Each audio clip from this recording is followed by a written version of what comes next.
Hello, amazing artists. It's Kelly Folsom here, and welcome back to another Art Life Conversations podcast.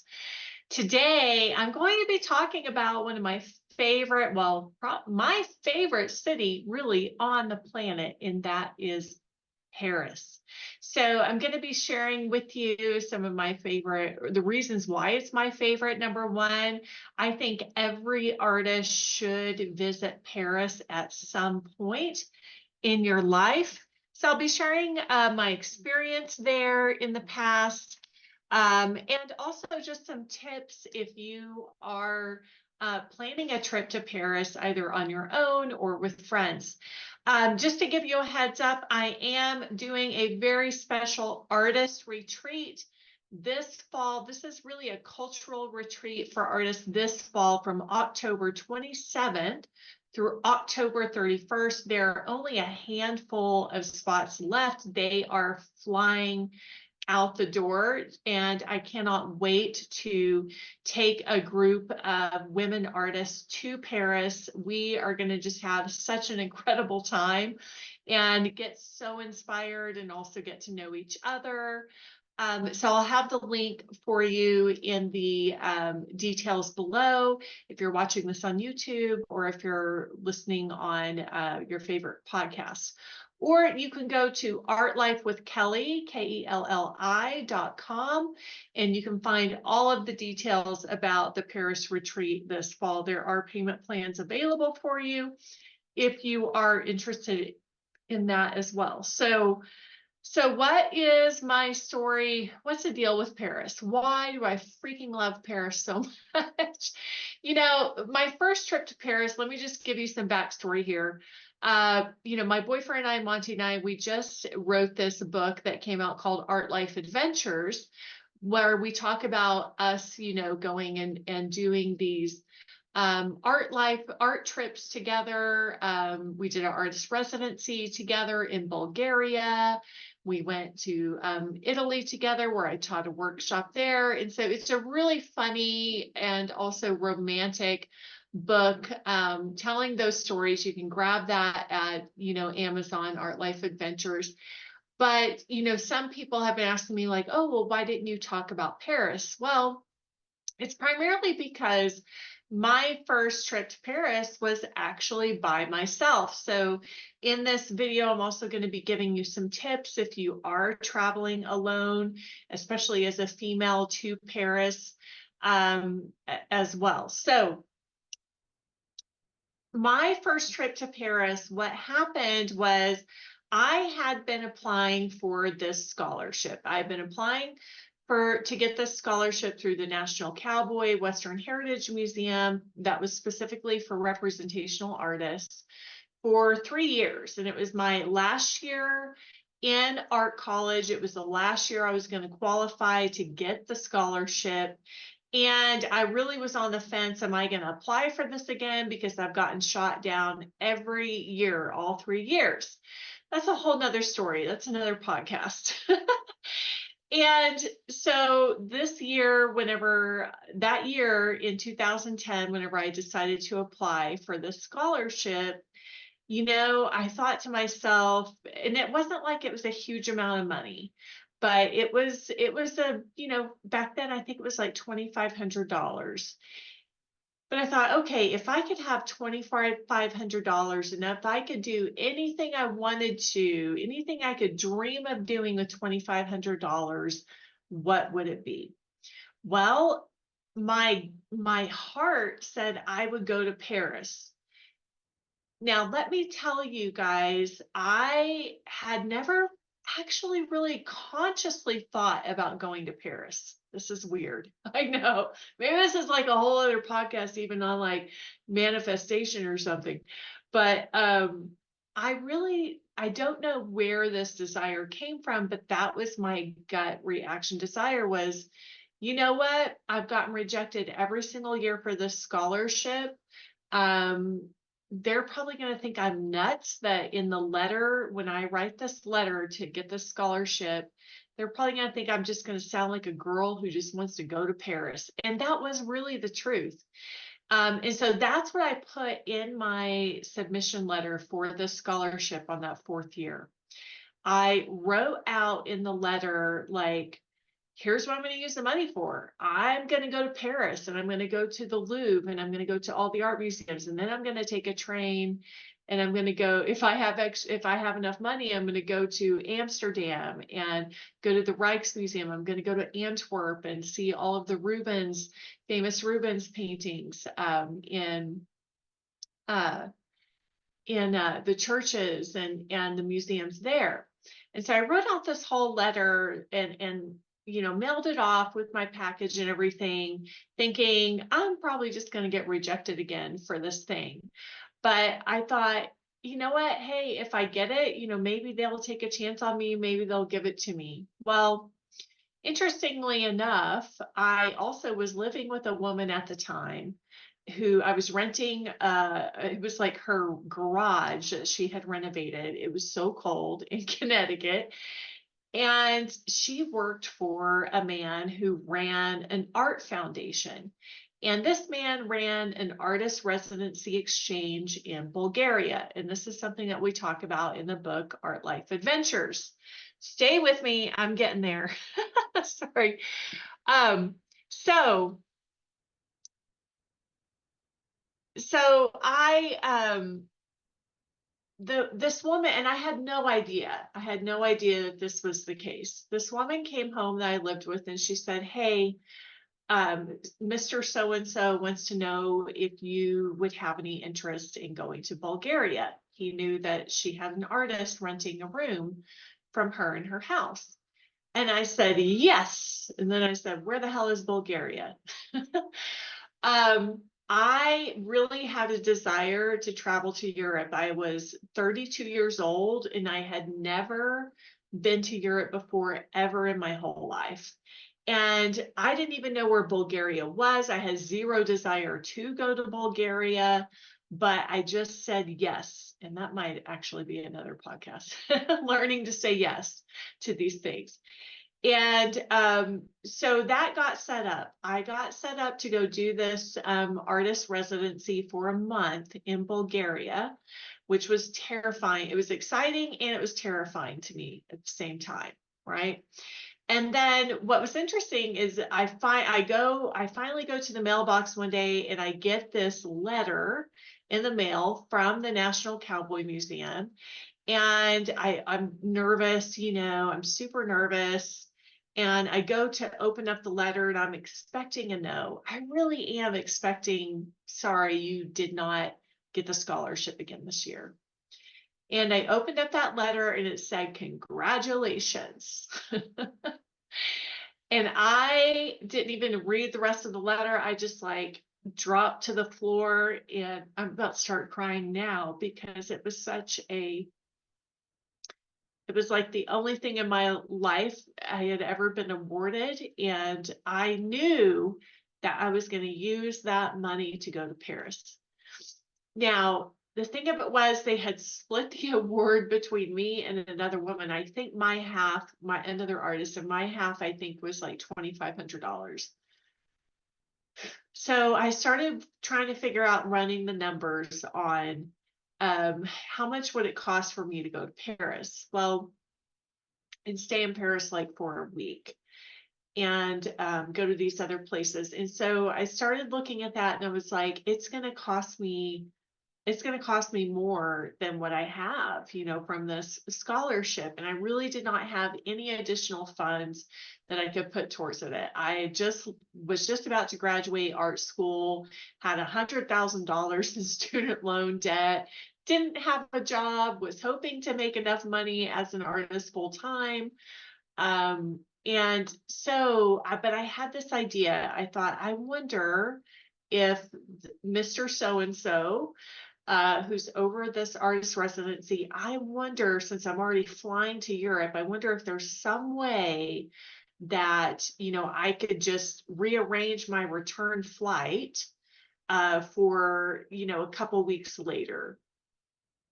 That way I could go ahead and go on to Paris because I noticed it was cheaper for me to travel once I was actually over in Europe from city to city. But to fly, from the US to Europe there, twice in a row, was just going to be super expensive. So I got up my courage, to go talk to Mr. So and so. Well, let's just call him Mr. Patron, Mr. Art Patron in Connecticut. And I, told him about the scholarship, told him about my desire to go to Paris and Antwerp and Amsterdam and all the things. And so I just asked him for the favor of, could we work with your travel agent to just rearrange my flight so that I don't fly back home from Sofia, Bulgaria, but I fly back home from, Paris or from wherever I end up, Antwerp or Amsterdam. I think it was Amsterdam was going to be the final city I wanted to go to. And he said, yes, we can do that for you. And then he even offered to throw in extra support in terms of paying for the train fares and the additional airfare costs from Sofia to Paris. And I was just like, whoa, blown away at his generosity and that he was helping me to make this dream come true. So I still had no idea what Paris was going to be like. I didn't even really know what was in Paris besides the Louvre. All I knew is that I had this heart's desire to go there. So Monty and I, my boyfriend and I, we went and we did this artist residency in Bulgaria. Monty was with me for the first 2 weeks, and then he had to return back home to go back to work because he worked a full-time job, unfortunately. And I stayed on for the last 2 weeks in Bulgaria, and I have to tell you, and the whole story about Bulgaria is also very interesting and also very funny. But Bulgaria, where we were staying in Bulgaria, which was like a little tiny village in the Rhodope Mountains in Bulgaria, compared to Paris, was like, woo, you could not get any different between those two locations on the planet. And I had really kind of gotten settled in Bulgaria. I mean, I've been there for a month. We were out like in nature and in this little village, and I had gotten super comfortable being there, and down to the point where it was like I wasn't really I wasn't shaving my legs, shaving my armpits. I wasn't really getting dressed, like I normally dress. I was just wearing like a tank top and linen pants because it was so hot there, and I was just painting every day. And anyway, so I hop the flight and I go to Paris at the end of this thing. As soon as I got into Paris, it was like, whoa, this is so different. Okay, let me look a little bit nicer. Let me put on some perfume, let me do my hair a little bit and put on some makeup and dress nicer. So that was kind of the first thing that hit me right away, was just how beautiful Paris was. And for me, it immediately hit me the juxtaposition between like this rural lifestyle in the mountains in Bulgaria and this beautiful, gorgeous, amazing city of Paris. So my first trip to Paris was by myself, and I only had 5 days there, but it was 5 glorious, glorious days. Since then, I have been there 2 other times. So I've been to Paris 3 times, twice with Monty, and that first time by myself. I cannot really put into words. I'll try to put into words, like Paris was such an awakening for me as an artist. And I know that sounds like an exaggeration, but it really was. It was a huge awakening for me artistically. I had never been somewhere so beautiful in all my life. And there's the beauty of nature, right? Like I live in Colorado and we have the Rocky Mountains and pine trees and it's blue skies and it's gorgeous. So there's that kind of beauty which we're all blessed with, right, in this world. That natural abundance, that natural beauty. This was a different kind of beauty.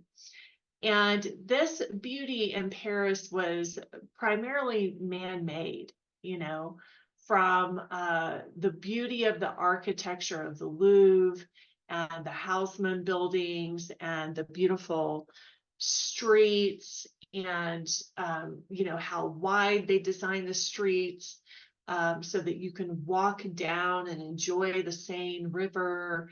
It immediately floored me how powerful artistic, aesthetic, man-made beauty could be. Okay, and this was like the only, I hadn't been to Italy yet or anything like that. So this was a huge awakening for me, because even though I had decided to go to art school for 4 years, even though I decided to follow my dreams to be an artist, honestly, you guys, I deep down did not fully believe in the power of what I was doing. I second guessed the value of my art in this world and the importance of it and how it could even help people or serve people, because that was just not the way I was raised. I was not raised with beautiful things. You know, I was raised in middle class, very, well, really lower middle class. You know, at some points we were at poverty level. And I was raised in just survival mode. You know, we didn't have art. I didn't have art classes in school. Very little about my life revolved around beautiful things and beauty. You know, everything was very utilitarian. Um, you know, even down to the food, like quality of food growing up was like, you know, beans and cornbread and hot dogs and mac and cheese. You know, it was all just kind of like get through this thing called life, you know, and just survive it, right? Day to day. And so my first trip to Paris was a huge awakening for me, because, you know, everything, the quality of everything and the intention behind even how well the food was prepared, you know, how well the food was the creation behind that food, right, it was so good, you know, and it was so, the intention behind it was so high, you know, like everything there was like high quality, high quality. And of course, you know, my first day, I spent the whole 5 days at the Louvre. It was the only museum. I think I maybe went to the d'Orsay Museum too, the Musée d'Orsay. Yes, I think I did go there once or twice, but I pretty much, the Louvre was massive. And I pretty much spent every day there, just going to the Louvre and just soaking in all of the beauty, and then just strolling the streets of Paris, right? And even like just strolling through the Tuileries garden outside the Louvre, and how gorgeous that was and how beautiful that was, filled with sculptures, you know. It was just an awakening for me.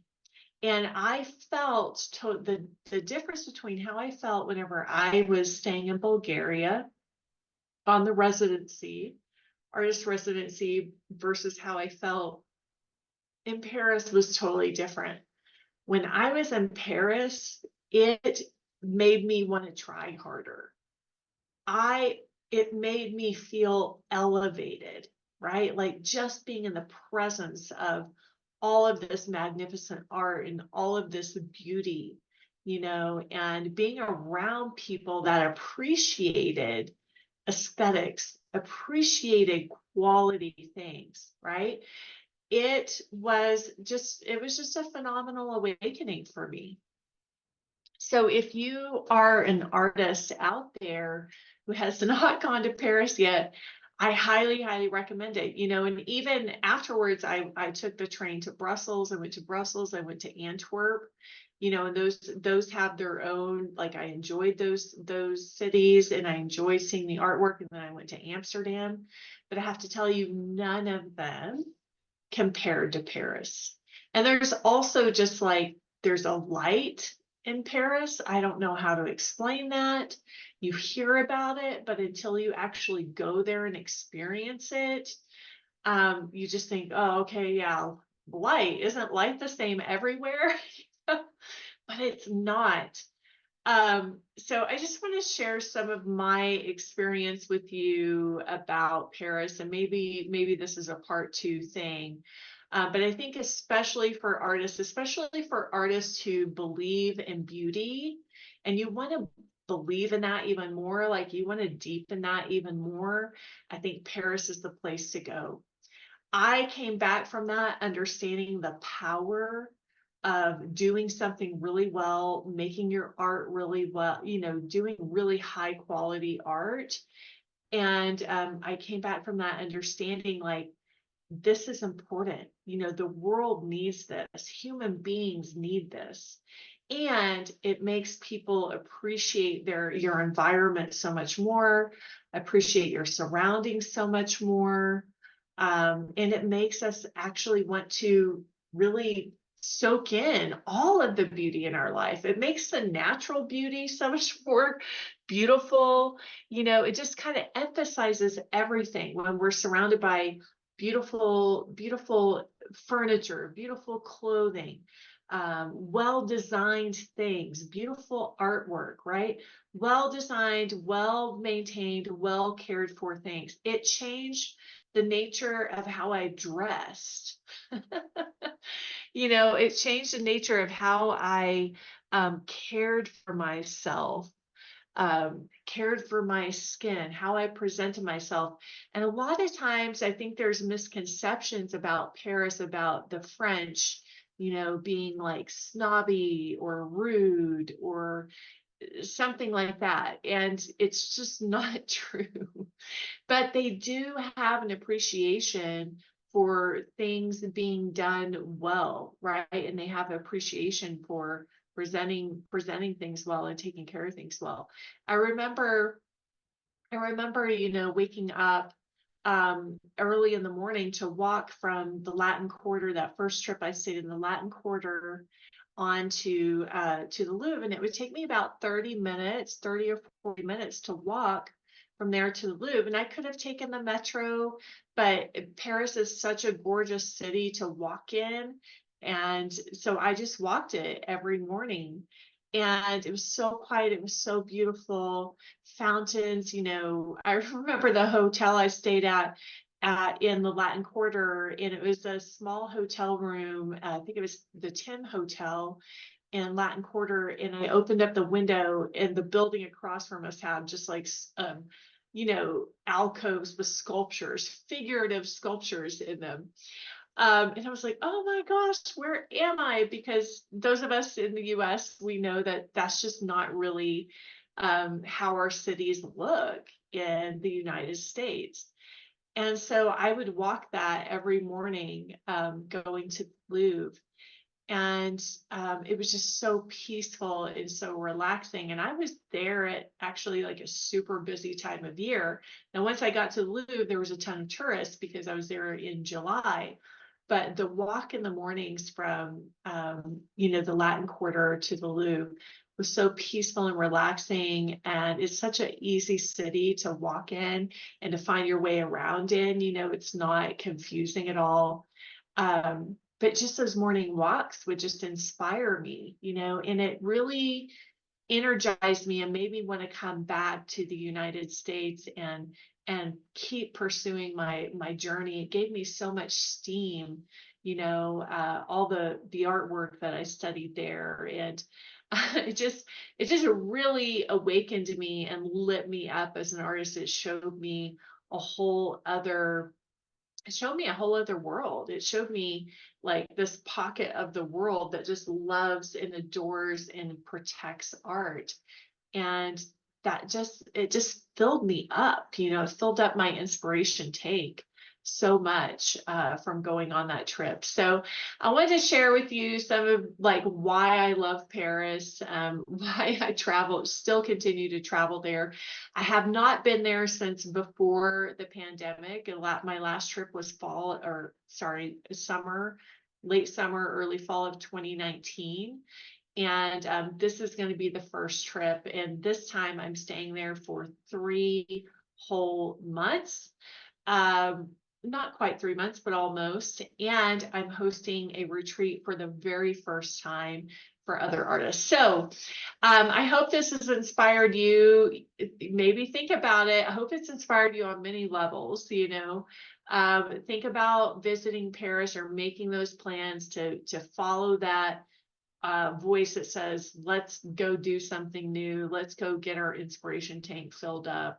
And yeah, especially if you're a representational artist or an artist that just really believes in beauty, go to Paris. You are going to never regret it. All right. Much love, everybody. Let me know any other topics or questions that you would like me to cover in the comments below. For those artists who are joining me in Paris, I can't wait to spend 5 days with you, and I'm so honored to be your guide. At this retreat. We're going to have such a phenomenal time together, and I can't wait to share with you all of my favorite restaurants and all my favorite spots, and to participate with you in raising that inspiration level for you as an artist. All right, I'll talk to you next time. Happy painting. Bye for now.